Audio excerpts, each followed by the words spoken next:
Assalamualaikum warahmatullahi wabarakatuh.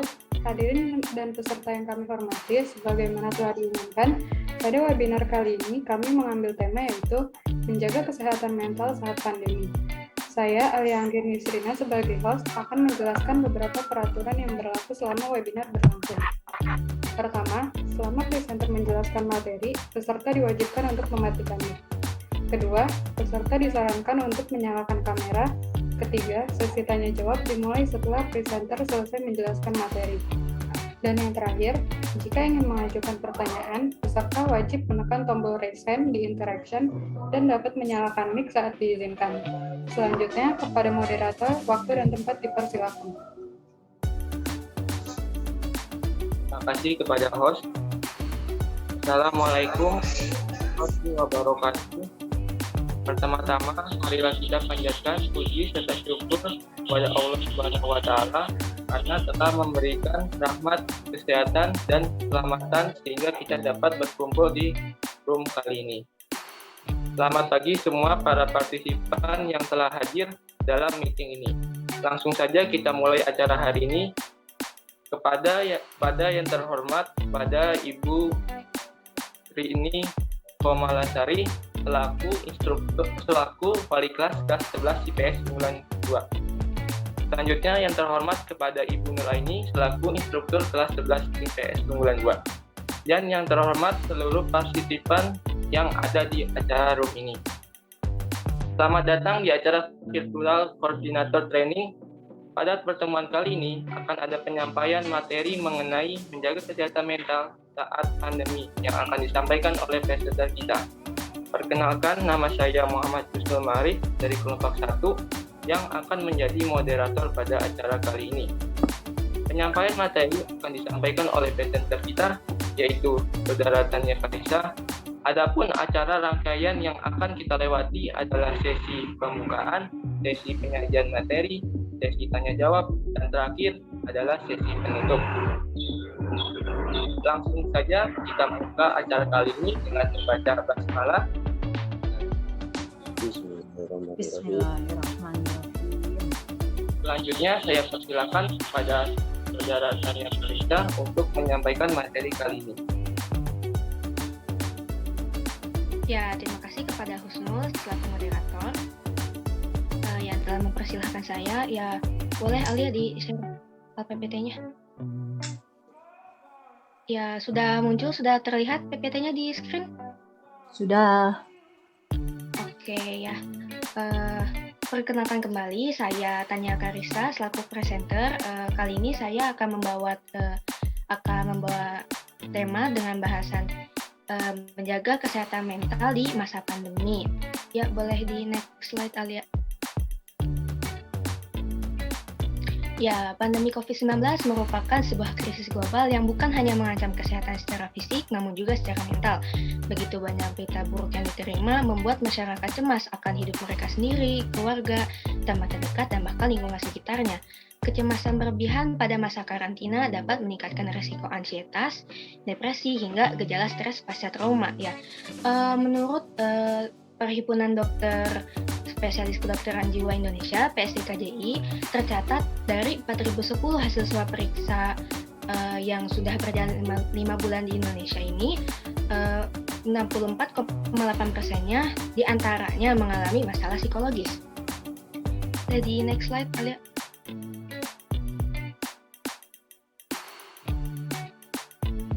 Ya, apa yang mengakibatkan gangguan mental atau masalah psikologis bisa timbul di masa pandemi ini? Ya, ketidakpastian akan berakhirnya masa pandemi, social distancing, isolasi, dan hingga masalah ekonomi karena banyaknya lapangan pekerjaan atau sektor pekerjaan lainnya.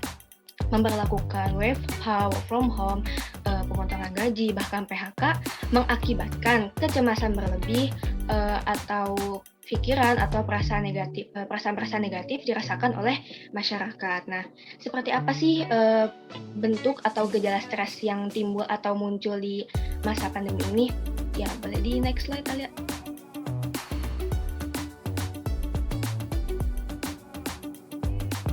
Sebentar, maaf agak nge-lag. Oke.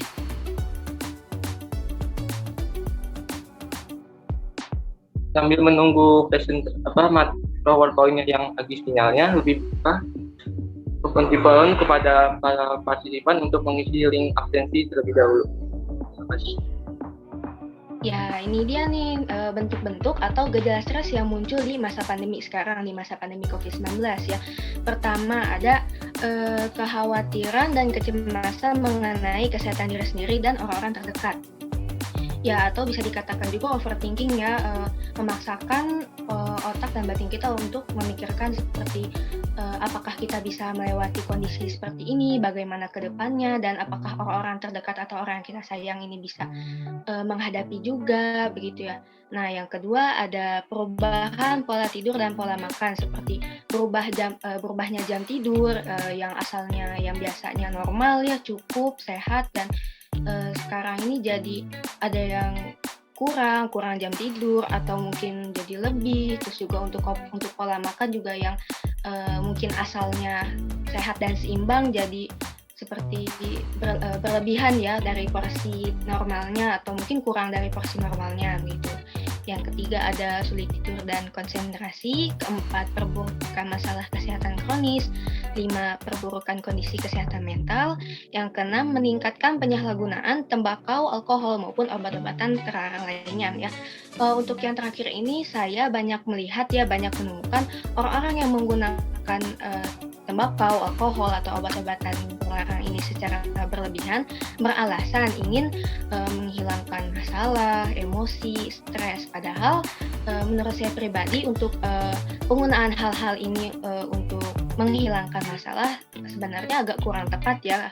Kenapa? Karena menurut saya hal-hal ini hanya dapat mengalihkan pikiran dari hal-hal tersebut, bukan yang benar-benar menyelesaikan masalah yang sedang dialami. Begitu. Ya, rasa takut dan cemas merupakan respon yang wajar ya untuk kondisi yang seperti sekarang ini. Namun, bukan berarti respon tersebut tidak dapat kita kendalikan ya.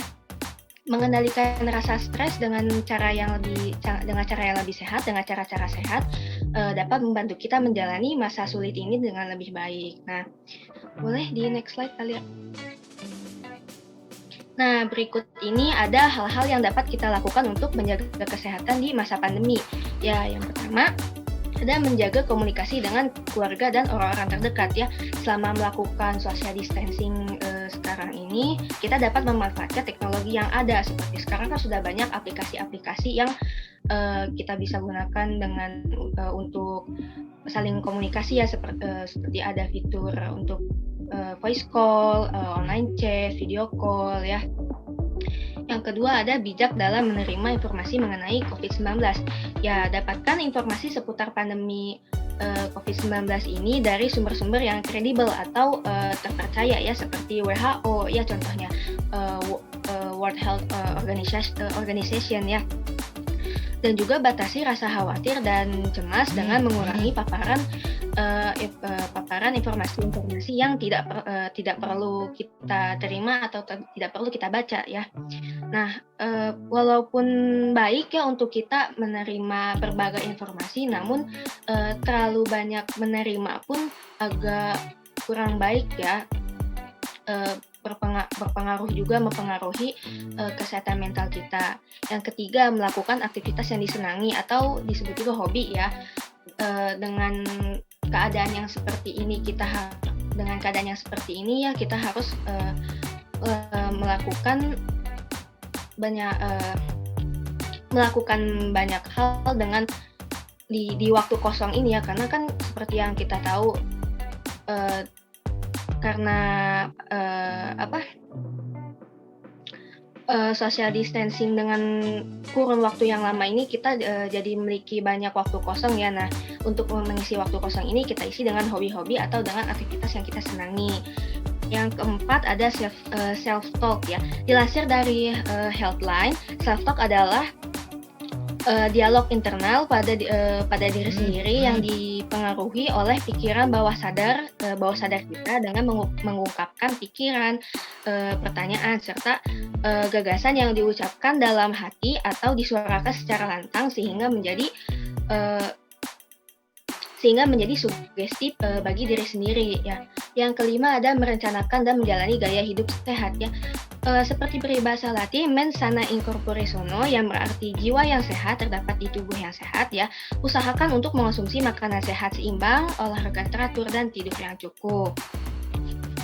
Nah, misalnya nih, kita sudah melakukan hal-hal tadi ya yang tadi disebutkan. Nah, tapi kita masih merasakan gejala-gejala atau bentuk-bentuk gangguan mental atau stres itu ya. Nah, terus juga tidak ada perubahan dan bahkan berangsur lama, bahkan memburuk ya. Nah, jika sudah seperti itu, sebaiknya segerakan diperiksakan ke dokter ahli jiwa untuk mendapatkan pemeriksaan dan penanganan lebih lanjut. Ya, boleh di next slide, Alia. Nah, ke dokter jiwa kan mahal, bagaimana solusinya? Nah, terkadang kita nih sudah ada niat ingin konsultasi, tapi tiba-tiba terpikirkan, aduh kan ada kendala biaya ya. Nah, untuk solusinya, boleh di next slide Alia. Nah, kita bisa menggunakan BPJS nih. Ternyata BPJS mengcover perawatan kesehatan mental. Boleh di next slide Alia. Nah, di sini ada cara-cara klaim layanan psikiater BPJS ya. Ya, yang pertama ada siapkan berkas penting. Nah, berkas penting yang diperlukan ini ada kartu keanggotaan BPJS, BPJS Kesehatan. Kita harus siapkan juga fotokopi kartu keluarga, fotokopi kartu BPJS-nya juga. Nah, terus kedua, kunjungi Vaskes tingkat 1 yang tercantum dalam BPJS. Selanjutnya tanyakan apakah klinik atau puskesmas tersebut memiliki klinik atau puskesmas yang akan kita kunjungi atau yang terdekat kita ini memiliki poli kejiwaan atau layanan psikologi, sebab kita harus mengakses layanan BPJS melalui Vaskes tingkat 1 jika klinik atau puskesmas tersebut belum dilengkapi layanan kesehatan tersebut. Ketiga, mendaftar ke rumah sakit rujukan. Nah, jangan khawatir jika ternyata layanan kesehatan jiwa tidak terdapat di Vaskes tingkat 1 yang tertera di kartu BPJS yang kita punya. Nah, maka kita cukup tunggu dokter untuk memberikan surat rujukan ya untuk berobat ke rumah sakit yang lebih memadai. Tapi perlu diingat juga ya, surat rujukan itu yang diberikan dokter itu hanya berlaku untuk 3 bulan. Nah, kalau sudah di atas 3 bulan lebih itu sudah tidak bisa dipakai ya, sudah tidak berlaku. Kita harus meminta rujukan ulang. Ya, nah lanjut yang keempat, menunggu antrian di poli jiwa. Nah, ketika semua hal sudah beres atau sudah selesai terpenuhi, tugas selanjutnya adalah konsultasi dengan dokter spesialis kejiwaan. Nah, biasanya sebelum konsultasi ini kita akan diminta untuk mengisi lembar psikotes ya sebagai asesmen awal. Nah, hal itu ditujukan agar dokter dapat memberikan diagnosis yang lebih dan sangat akurat untuk penyakit yang diderita. Dan yang terakhir adalah tebus obat di farmasi rumah sakit. Nah, untuk menebus obat untuk gangguan mental atau ya gangguan mental, stres dan lainnya ini sebenarnya tidak hanya bisa dilakukan di farmasi rumah sakit yang kita konsultasi ya, bisa juga di farmasi lain, di farmasi selain rumah sakit yang kita konsultasi. Hanya saja kalau tidak ingin keluar lebih banyak biaya, ya kita harus tebus di farmasi rumah sakit yang kita konsultasikan. Kalau selain di situ, ya kita harus membayar lebih ya untuk tebusan obatnya. Nah, boleh di next slide.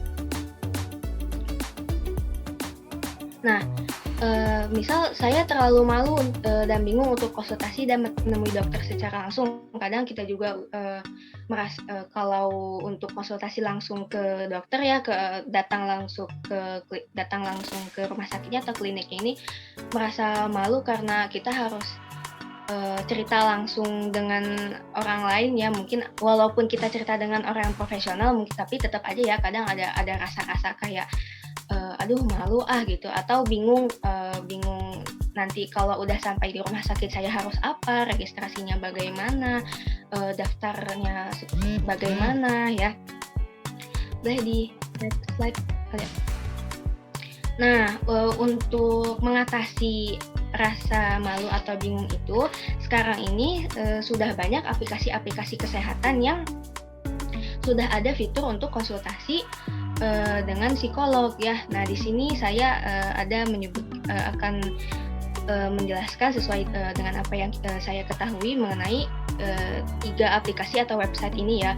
Yang pertama ada Halodoc ya. Nah, kalau untuk konsultasi di Halodoc ini, kita hanya perlu download dulu aplikasinya, lalu nanti di halaman pertama aplikasi ini nanti kita akan dihadapi dengan beberapa pilihan ya. Nah, nanti pilih psikologi klinis, opsi psikologi klinis atau kedokteran jiwa yang akan kita butuhkan ya. Nah, nanti kalau sudah memilih itu, nanti juga kita akan diminta untuk registrasi ya. Nanti juga kita akan diminta untuk membooking dokternya, ya, membooking jam, kita bisa konsultasinya kapan, dan nanti dari pihak Halodocnya atau dari customer service Halodocnya akan mencocokkan juga ya jadwal yang kita berikan apakah cocok dengan jadwal dokter yang ada. Terus kita juga bisa milih dokter, kita mau konsultasi dengan dokter yang mana, dengan dokter siapa gitu. Nah, lalu yang kedua ada Alodokter. Alodokter ini teknisnya sama ya seperti Halodoc.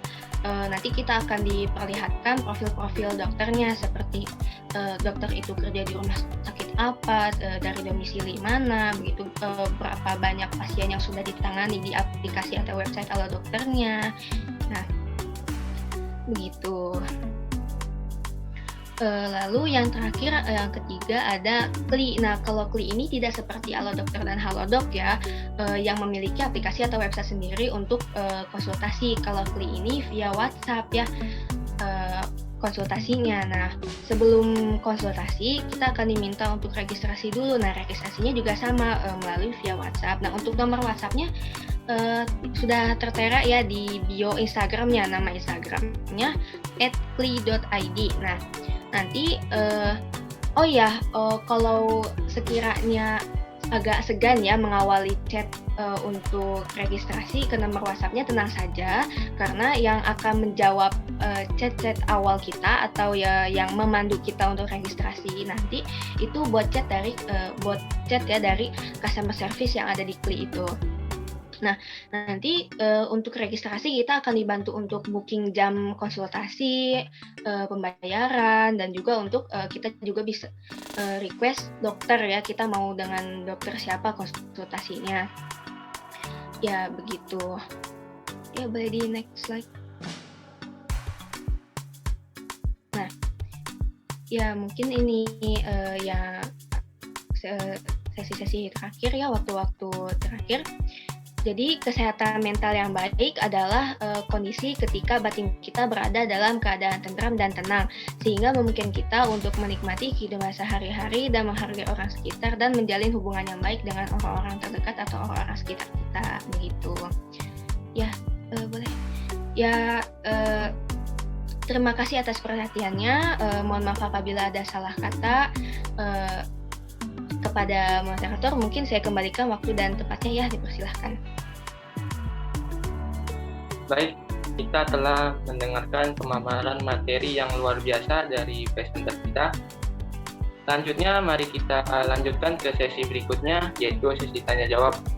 Seluruh partisipan yang hadir boleh memberikan pertanyaan pada kesempatan kali ini. Silakan kalian raise hand, lalu ketika saya panggil, sebut nama dan pertanyaan kalian.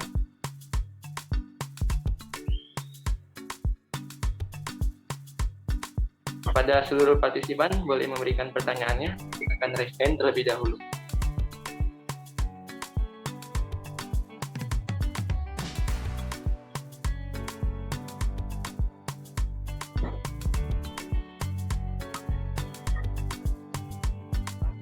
Oh iya, saya ingatkan kembali untuk mengisi link absensi di link komentar.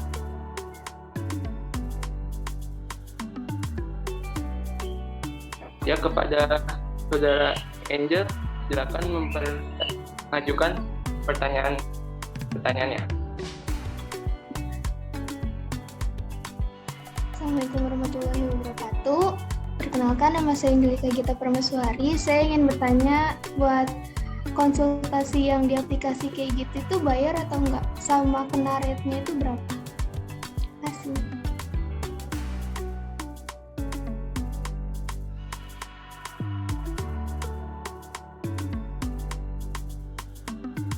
Ya, boleh moderator disambut dulu ya untuk Saudara Angel atas pertanyaannya. Terima kasih Angel. Dimohon kepada presenter untuk menjawab pertanyaan dari kami. Ya, terima kasih untuk Saudara Angel atas pertanyaannya. Nah, untuk aplikasi-aplikasi itu untuk konsultasinya bayar ya. Nah, untuk rate harganya kalau Halodoc ini sekitar dari harga 30 sampai 50.000. Nah, kalau Halodokter untuk konsultasinya bayar juga untuk sekitar 110.000 sampai 250.000. Nah, kalau untuk Li ini saya agak kurang tahu ya, karena untuk harga-harganya agak diberikan secara personal, tidak disebutkan di laman Instagramnya, di websitenya ya. Jadi harus ditanyakan langsung ketika registrasi ke customer service-nya begitu. Ya, apakah cukup jawabannya, Saudara Angel?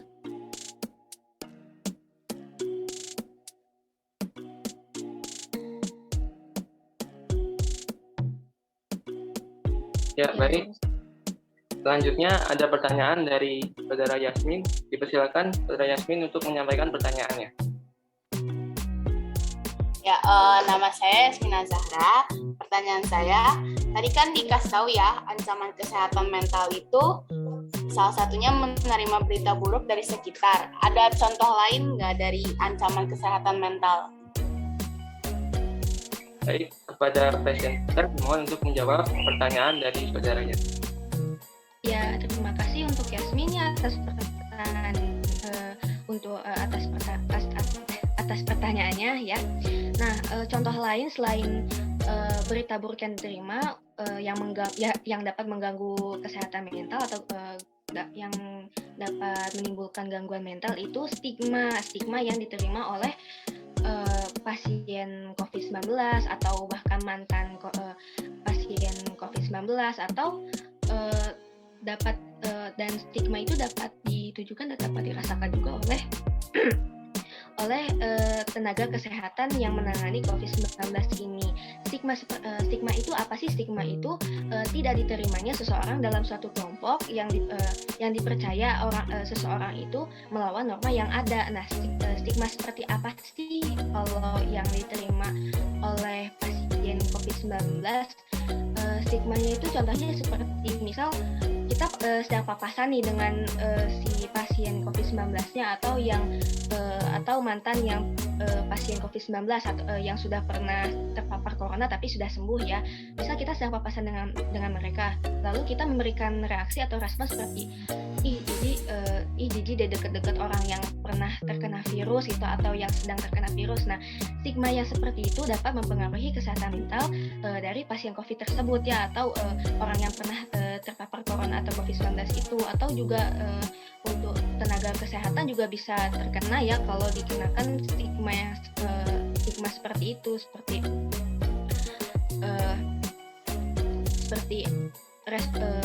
walaupun refleks ya, kadang orang atau kita tuh bisa refleks atau tidak sengaja ya, tidak sadar melakukan hal itu, seperti memberikan respon seperti tiba-tiba menutup mulut atau menutup hidung ketika berpapasan dengan mereka ya, atau tiba-tiba menjalan menjauh. Nah, yang seperti itu juga menimbulkan kecemasan berlebih atau pikiran-pikiran yang negatif untuk orang-orang seperti mereka, orang-orang dari yang seperti pasien-pasien atau tenaga kesehatan yang menangani COVID-19 begitu. Apa dirasa cukup jawabannya, Saudara Yasmin?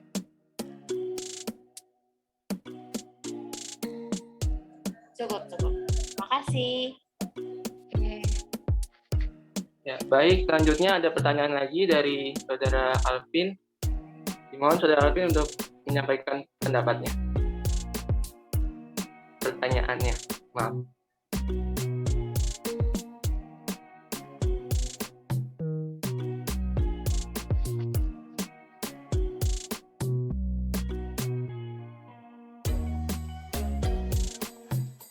Kepada Saudara Alvin, dipersilakan.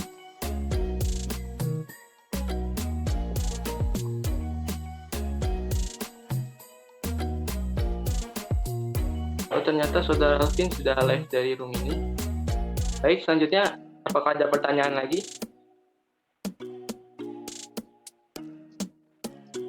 Diingatkan kembali untuk para partisipan yang belum mengisi link absensi untuk mengisi link absensi yang ada di kolom chat.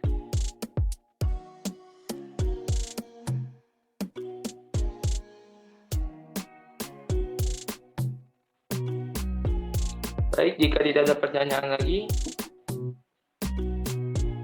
demikian sesi tanya jawab pada kesempatan hari ini. Kesimpulan yang dapat saya ambil dari materi kali ini adalah kondisi kesehatan mental yang baik merupakan salah satu cara meningkatkan imunitas tubuh. Saya selaku moderator memohon maaf atas segala kekurangan dan kesalahan saya dalam membawa acara ini. Selanjutnya saya akan kembalikan kepada host. Silakan kepada Saudara Arya Anggit. Sekian dari rancangan webinar kali ini yang bertemakan menjaga kesehatan mental saat pandemi. Semoga materi yang kami sampaikan bermanfaat dan dapat menjawab pertanyaan dari peserta. Mohon dimaafkan jika terdapat kesalahan kata ataupun kalimat. Sekian dari kelompok kami. Wassalamualaikum warahmatullahi wabarakatuh.